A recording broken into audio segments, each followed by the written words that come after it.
সুদিন বইটা করে দেখো বাবা, আপনাদের মোহাম্মদের গাড়ি যাওয়ার কথা সকাল 8টায়, সেই গাড়ি যায় রাত 7টায়। বাবুলাল মোহন কান্দে, ওরূপে পলাশ কান্দে।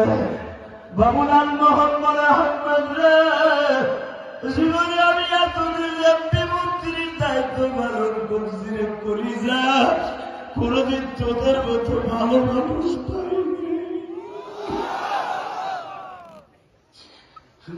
আমি তোদের সহযোগিতা করব, কারণ ওই স্টেজে আমি ছাড়া কেউ যাইতে পারবে না।